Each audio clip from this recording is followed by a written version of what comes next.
Hi, you guys. Good morning, good afternoon, or good evening. I wanted to get on today and I wanted to talk about, confusion. Um, when we experience confusion in our lives, we tend to get into a place where we're asking a lot of questions and we're asking God, you know, why is this going on? Why is that going on? And why did you do this or why didn't you do that? But I wanted to reiterate and let you know that, God is not the author of confusion. God will allow a thing to happen, but he will not orchestrate the confusion. So we know that the enemy comes to kill, steal, and to destroy. But God came us to give us life and that more abundantly.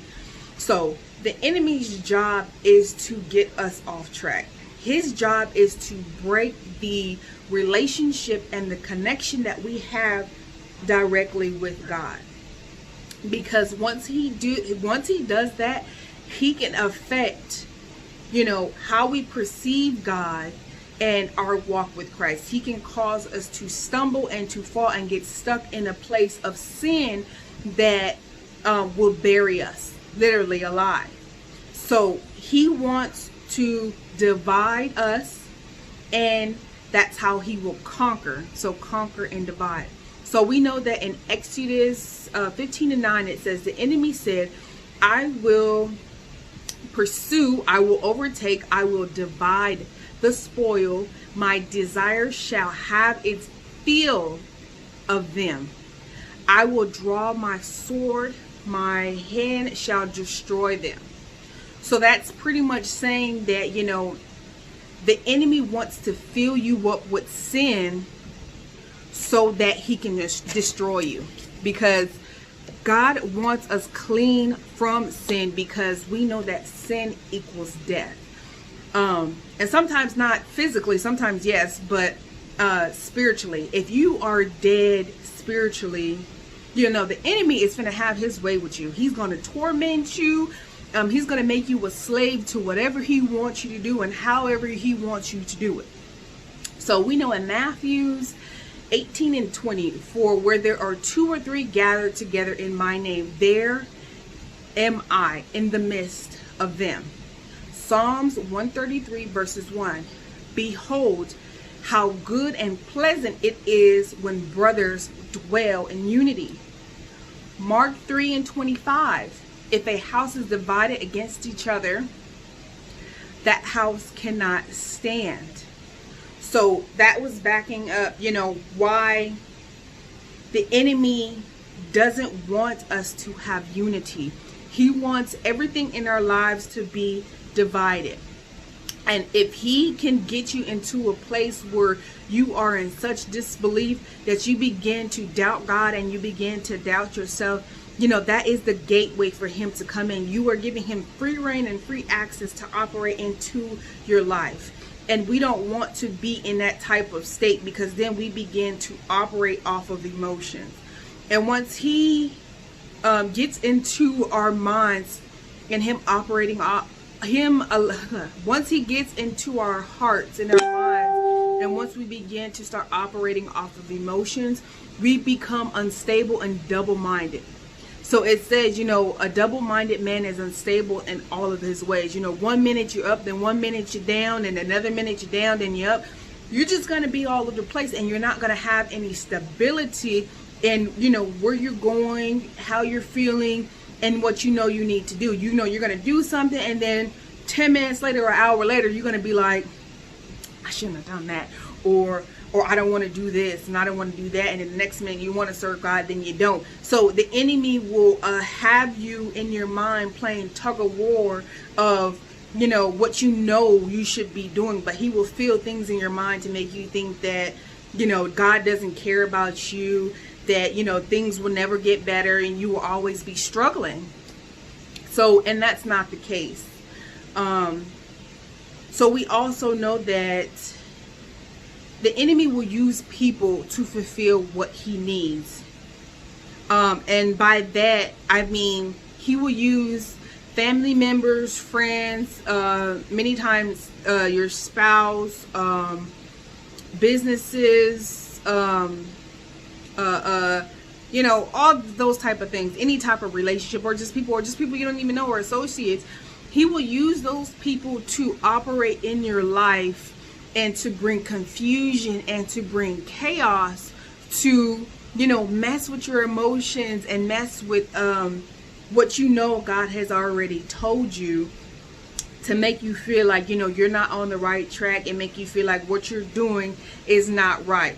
So we have to always remember, you know, we do not wrestle against flesh and blood, but against principalities and powers, you know, and it's not necessarily the person, but the enemy is using the person to act out what he needs done. So we need to remember that. And I keep saying that because once we get that concept, yes, we're going to be upset by what happens when people do things, but once you have that concept of, you know, it's what's operating in them and how the enemy is using them, then you will understand, you know, I need to, you know, first disconnect myself from this person, or I need to step back, and it will give you an identification of, you know, how I need to pray for this person, or how I need to handle this person accordingly, so that I'm not going to be operating off of flesh.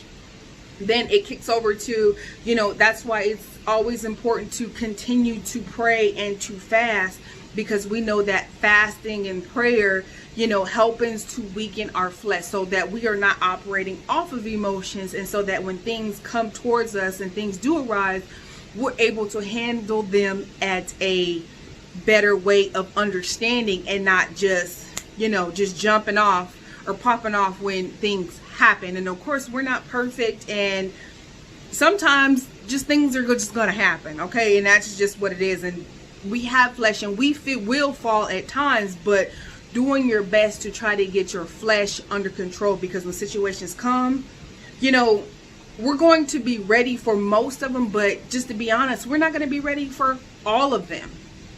So just to keep that in mind. Let's see what's next.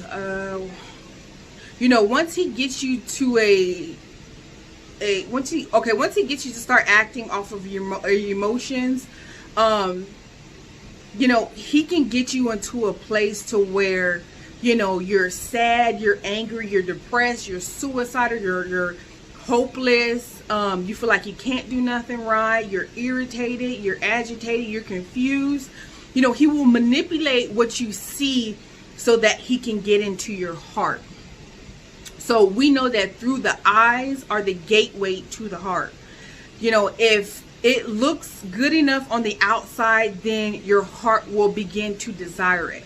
So whatever it is in your heart, we know in 6:45, the mouth speaks it, and then it becomes action, as in doing what you desire.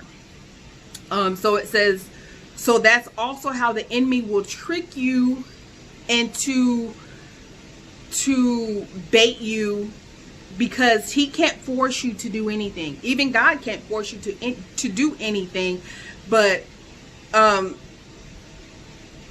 we have free will. So we have free will to do something or not to do something. But once he gets our heart, you know, he's got you, because he didn't force you. But once the desire is in your heart, you are soon or eventually going to speak it out of your mouth, and then you are going to act it out soon enough.